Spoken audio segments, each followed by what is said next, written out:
Welcome back. What? Stop it. Welcome back, ladies and gentlemen. This is Smart Nonsense episode. Dub this in, Dylan. I don't know what episode it is.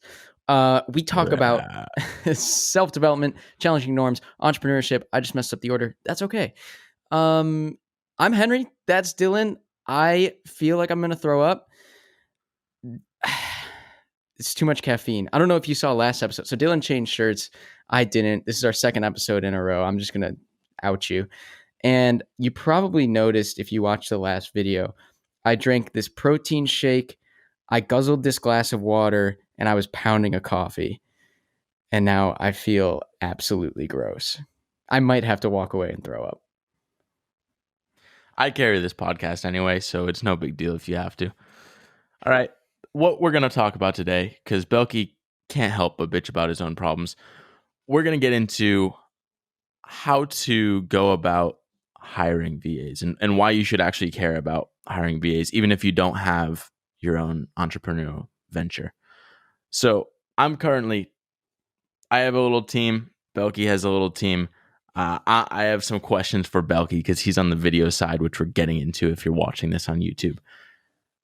First, Belky, why did you get into this whole sphere of trying to outsource? Yeah.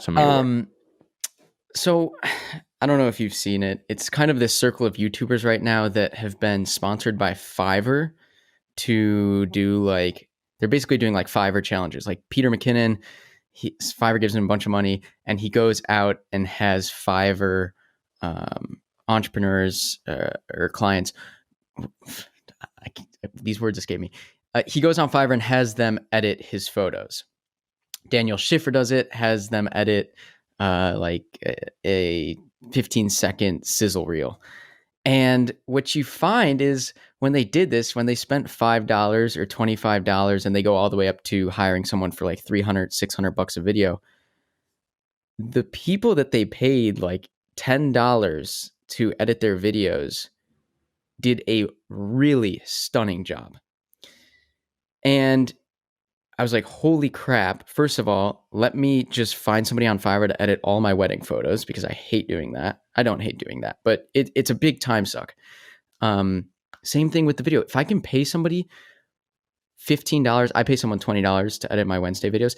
If I can pay somebody $20 to save me 4 or 5 hours where I can do much more creative, high yield things, I'm going to take that every single time. And the quality is the same, if not better. They're putting in more effort than I would. Well, yeah, for that amount of time and money. So to me, it's a no-brainer. Well, it makes sense with you with the wedding photography in particular because you're making money off that. So it's literally a business. So that's an expense. It cuts into your margin a little bit, but in terms of the time savings, it's incredible. And then also with your YouTube channel, in theory, it's building your brand's value for the future. So it's worth investing. And with the wedding photos, what's brilliant is I can give them the 5 presets I use. That's pretty much all my editing is now, is presets. So I went from editing photo by photo to then saying, this is taking way too long. Getting behind my presets better. Now I'm like, well, if I could have somebody else apply my presets and do all the tweaking and photoshopping, great. I don't know. It's one of those things where I feel like so many of our parents don't. No, it's hard to relinquish control over your stuff. That's, I think, the sticking point.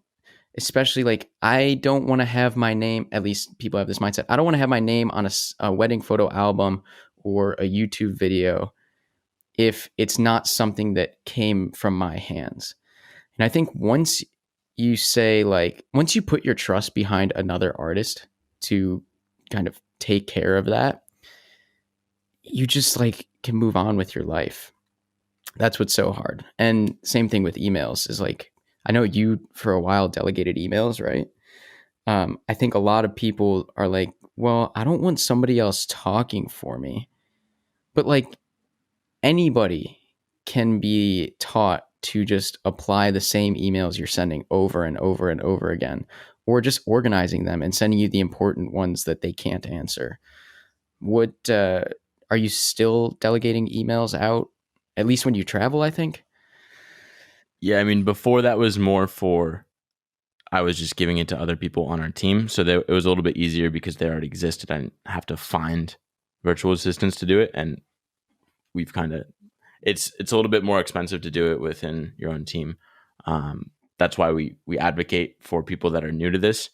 It's super affordable and it's a win-win for all parties. So getting into it, but are you okay with first talking about, say, with your mom, for example, with Hmm. kind of the pushback that you got when you tried to propose it? Yeah, this is an interesting one. We still haven't really gotten anywhere, but so she's a doctor, and obviously she spends the bulk of her day seeing patients physically. However, for a large portion of the time she's home, she's typing charts, making phone calls, basically doing things a robot could do.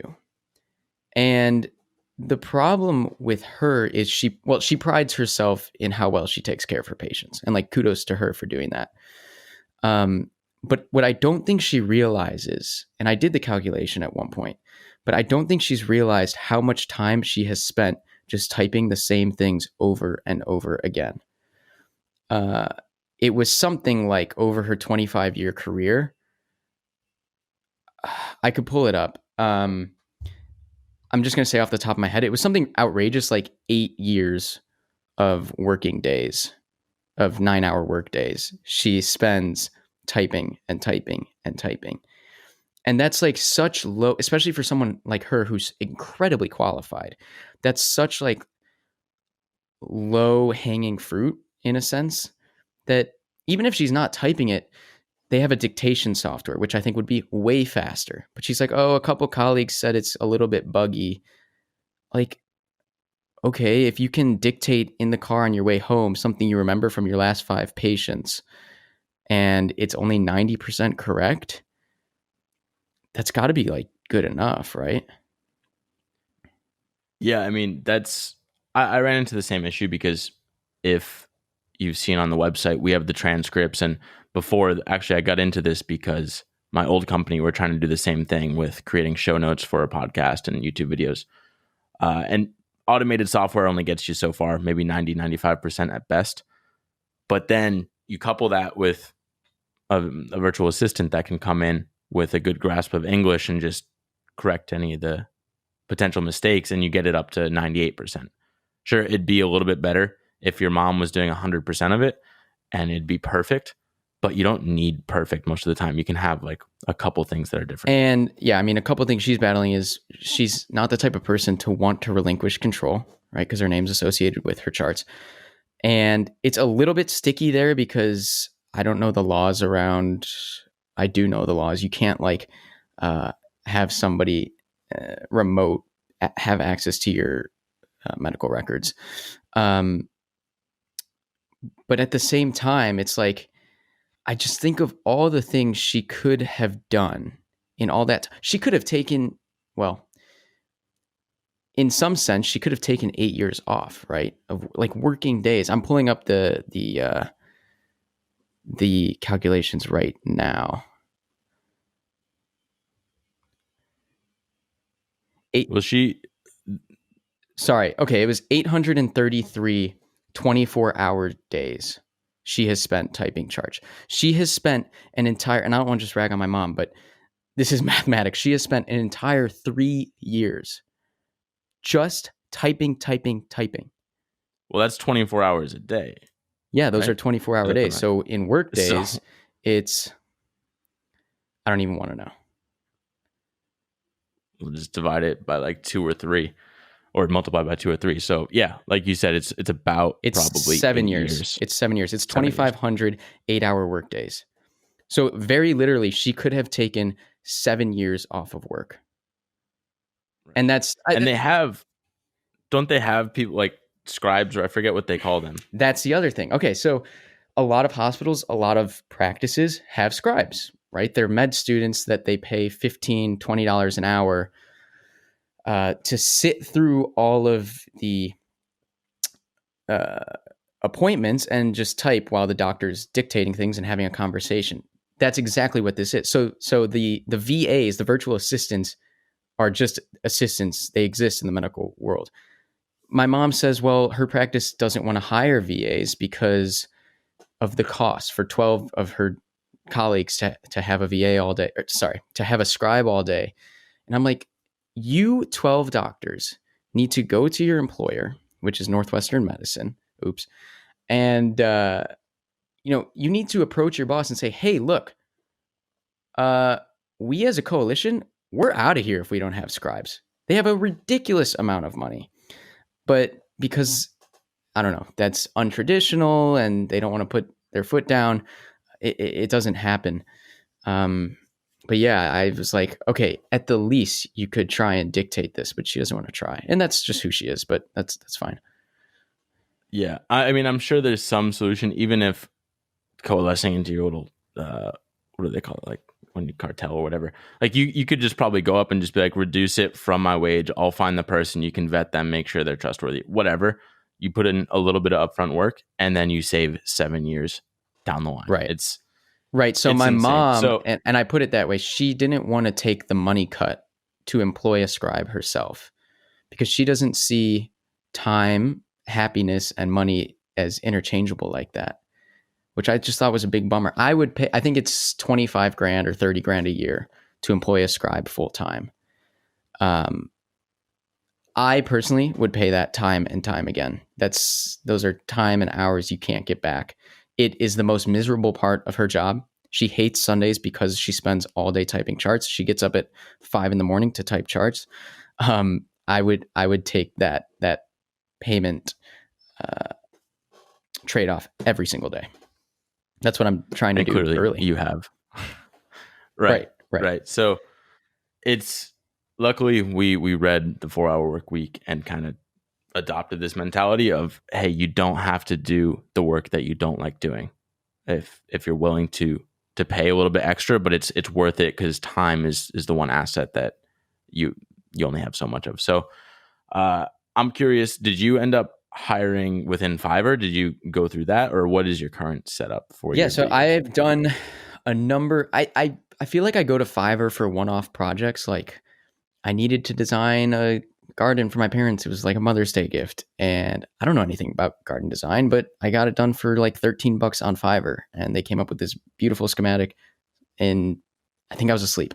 It happened while I was asleep, and then it was a gift for my mom. So I feel like one-off things I've done on Fiverr. I found my video editor on Fiverr.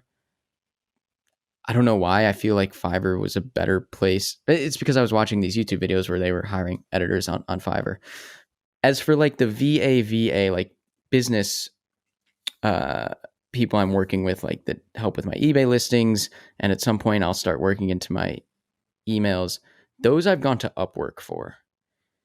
I feel like that stuff you can't. I feel like, okay, here's what it is. I think Fiverr is more creative, like the creative arts. Like I'm at some point going to go on Fiverr because you can get tattoo design, right? So I'm going to pay someone $30 on Fiverr instead of paying a tattoo artist $200 in a week to do whatever. So I'll do that on Fiverr. And then Upwork seems like, Upwork used to be Elance and they moved into Upwork. So it's more virtual assistant-y, and Fiverr is more creative. Does that make sense? So it's project versus having an actual team member. That's more yeah. So like the Wednesday videos that I have somebody edit, that's Fiverr. And you'll have that same person. Right. And now we're actually talking outside of Fiverr. But on Upwork, that's someone who's employed like more full time. So you're looking to get a VA to do these videos, like to what extent? Yeah, so say, and this is applicable to people in case you do want to put out content, like say you have something you have a voice and you want it to be heard. It's super easy. Maybe your job won't let you easily outsource a VA, but you could still do the fun part of creating, and then on the backside have someone from, say, Upwork help you with just publishing it on the internet, transcribing it if you want to go the extra mile. So that's where it can help with whatever your creative projects, your dream job might be. So right now for me, I'm figuring out the exact system for putting these videos on YouTube and IGTV. But once I figure that out, I want to have someone edit it, and it's pretty simple editing. Would you But then that's what, recommend upload? yeah. So what's so hard is what you just said is like getting your systems on paper because like pff, there are things that I do on eBay and when buying consumer electronics that's like innate now because I've done it for so long. And there are things I do when I'm editing photos and videos that's just innate. And to try and get that, that's I think the biggest piece of friction. That and relinquishing like your name and your work to somebody else. It's so difficult to say, oh, here's how I stylistically edit a video. So I think it's really helpful to have a few, which I didn't, and I got lucky for my Wednesday videos.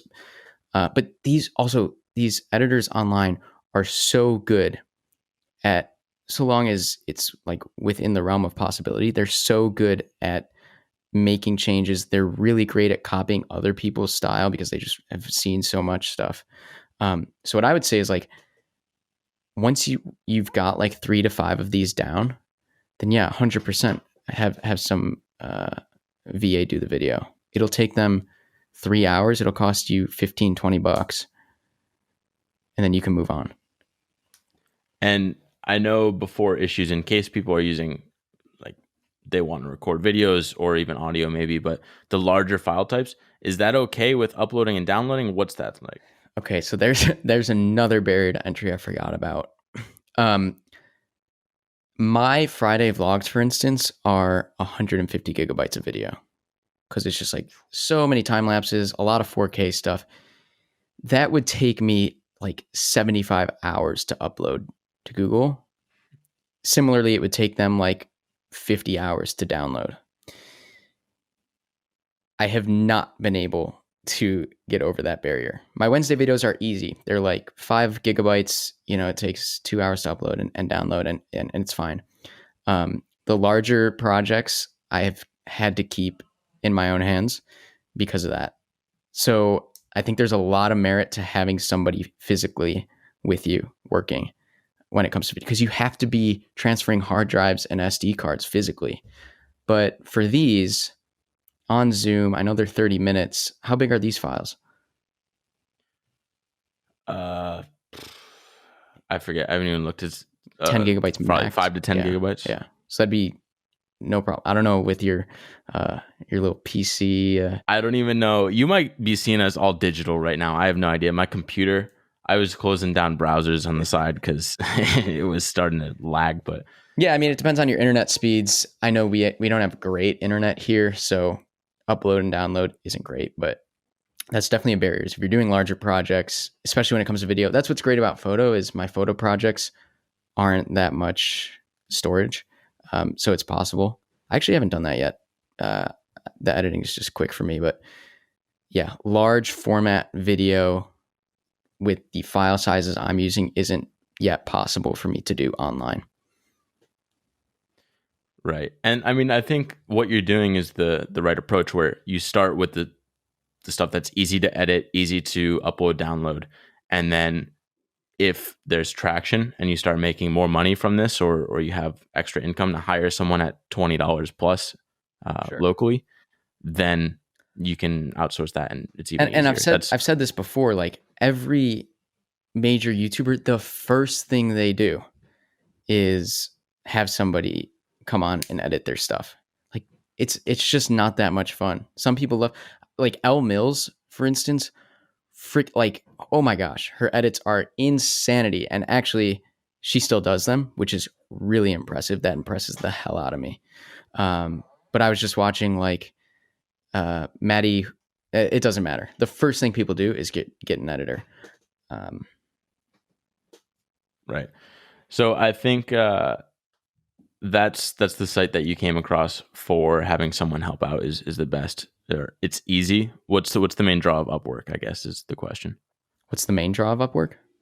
Yeah, is it the number one site out there because it's super easy to just contact, you put up a project and people reach out? I think it was How's the that first, roll? maybe. Elance was probably the first way to hire a workforce online maybe 20 years ago. I don't know that for sure, but they seem like they have large market share.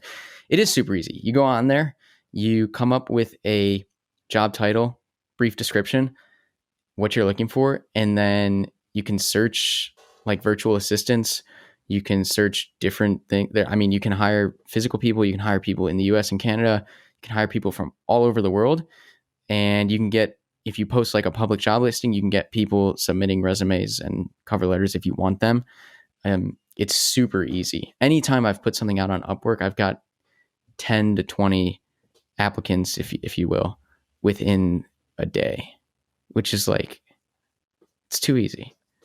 And now more than ever, people are at home and they're like, how can I make some extra money? So there's just more of a supply of people that want to help out. Yeah. And like you said, you can hire someone locally, like in America, native English speaker, if that's something that you want. And it's affordable. So you can do it. You can get that stuff off your plate. I haven't used Upwork yet. I kind of explored it, but I use onlinejobs.ph, which is the number one site for the Philippines, which Kay, who's going to be listening to this and is helping out. Hey, she's awesome. Shout out to Kay. And also Alex, who is kind of, he's not from there, but he's an informal he's VA, outside right? of Upwork. But that's a great site. It's a little bit more hands-on, I'd say, to get the right person, but the goal is to hire someone on your team. And this is like your actual employee. It's just direct contact with that person. So I just talked to Kay. We WhatsApp. It's like we're working together. What's Kay doing? Much. She helps with the transcripts and the show notes completely. So we do these 7 days a week, just very consistent, the same job. Created the SOP for how I like to do the notes, and it looks honestly even better than how yeah, I do it that was one of the funniest things when I first got into, I said this on here, the VA on eBay who did the work better than me, and I was confused who did it. Like, I think that's when you know you've hit it. Is Kay doing the transcriptions on, or the captions on YouTube videos? How does that work? So that's no fun. Here's how it works. There are some better options, I think, but Trent.com right now, we use that to get the like copy automated transcription. Then Kay goes in, does her edits. Then Alex does the final edits. So it's like a 3-part process to make sure this happens every night? Every single night. Holy cow. So yeah, and again, like, this is at something that's affordable. Everyone is likes to participate. It's all good for everyone. But yeah, it's a well-defined process, or pretty well-defined process, and just get good show notes. And now with an editor or something like that for the videos, it's all. Let me hire you to hire me some VAs. I honestly almost created a company for this, because with my last company, this is a general theme with any sort of, say, 9-to-5 job. I know we say that a lot, but like, if you're working at a place, work there because you're building the skills or relationships that you want, not because of the pay. Like, if you weren't paid beyond whatever expenses, would you still be there? I even texted you, Belky. I think that like 2 days ago. Yeah, because I was so excited. I was listening back to a podcast, we were talking about I Will Teach You to Be Rich. And I was like, if nobody listens to this, we just had such a productive conversation about personal finance that, like, I will do this every single day, if that's what that means. It's so productive. Right. And now we can even have a more in-depth, like my exact process, or your exact process for hiring, if we want to get super specific, because I have I created a whole SOP just for hiring, because I wanted to make this a business, because I think people like your mom, it's just intimidating that, like, they don't understand the process at all. Whereas I've had hundreds of resumes to go through and contact, and just, and it's the same thing with I Will Teach You to Be Rich. It's a lot of upfront work to save you a lot of back end time. And for my mom, it would be a ton of upfront work. Maybe to train a scribe takes like 4 months. I know that, if you're just like bringing someone in. So that is really intimidating. It's a huge hurdle you have to cross. There's a great graphic in I Will Teach You to Be Rich that's like work, work, work, and then you get over that hump for, hopefully pretty quickly, and then it's just coasting for the rest of your life.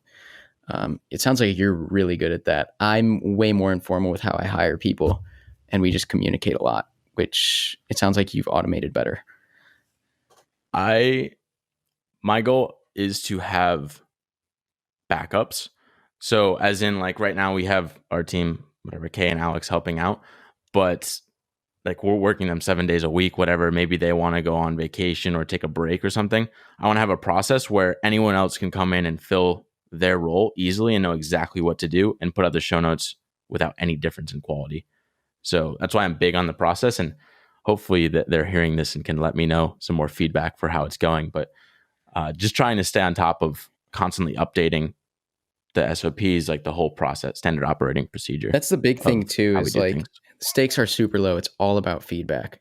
Like I try and be really good about just like going back and forth with the people I'm working with remotely, making sure everyone's on the same page, making sure everyone's happy.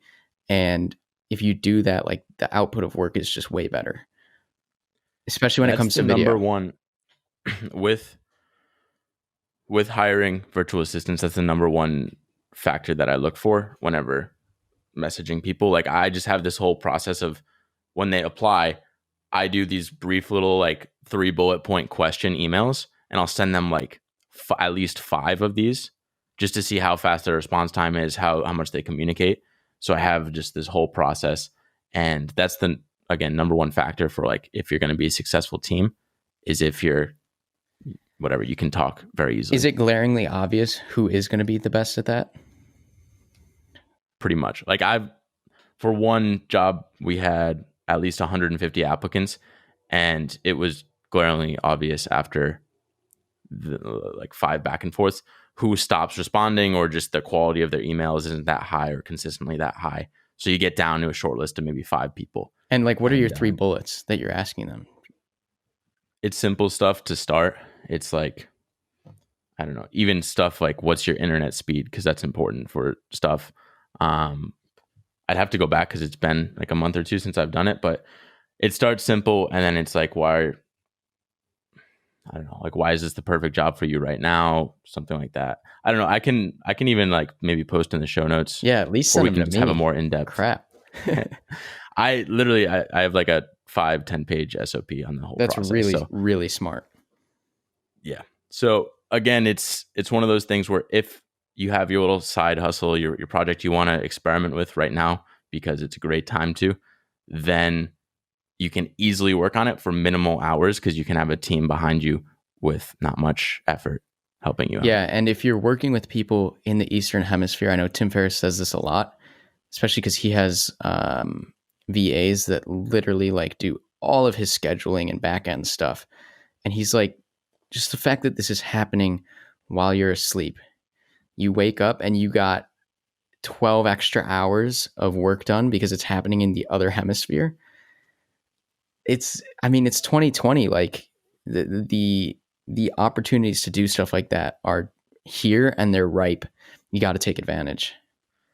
I'll mention quickly as we're wrapping up.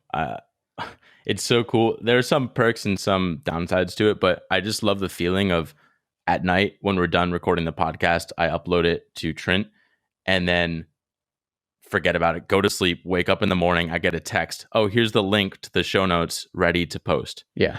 And it's like everything is good to literally just hit publish. It's it's crazy, dude. Yeah. I mean, there's still some kinks as we're working out, but it's like minimal effort. And you're getting twice the work done, at least. Right. At least. You're just snoozing. That's why we can easily go from just a little Zoom call to now having it on multiple platforms with full transcript, full show notes, just all looking good, and still be sane at the end of the day. Like the person I'm staying with right now, all he does is see me like reading books on my bed and like just listening to podcasts. And he's like, dude, why is your life so easy? Like, I wish I had it like that. You put and in the work. It looks like I'm getting nothing done. And my life's kind of always like that. Because even in college, no one would ever see me work. You realize people like full-time, like Michael Barbaro from The Daily, full-time is putting out a daily podcast. You're doing that and 5 other things and just reading on your bed. So remember, Warren Buffett said, busy is the new stupid. And if you think you're just busy because you're grinding all day long to get a daily podcast together, then maybe you can offload some of that work. And that's what you've done really successfully. Bam. Tomorrow, I want to, maybe we talk to that person that I mentioned that's been calling me out for being lazy. Yeah, I think we can set that up tomorrow. And also the podcast that I just sent you, Belky. Please. We got to do a pod club on that because it relates to a venture that Belky has been dreaming of and will likely get into pretty soon. Yes. Okay, I'm out. I got to go finish up a build at the studio. Dylan, thanks for being here. Thanks for doing this. Thanks for hosting this. I show up and I leave, and that's what I'm going to do. Thanks for listening. Make sure you subscribe. We're on Apple Podcasts, Spotify Podcasts. Leave us a rating. Let us know what you think. Let us know how we're doing. Email Dylan. This is so many calls to action. Dylan at Smart Nonsense. If you have a question, if you want to be on here, if you want to talk to us, what's up?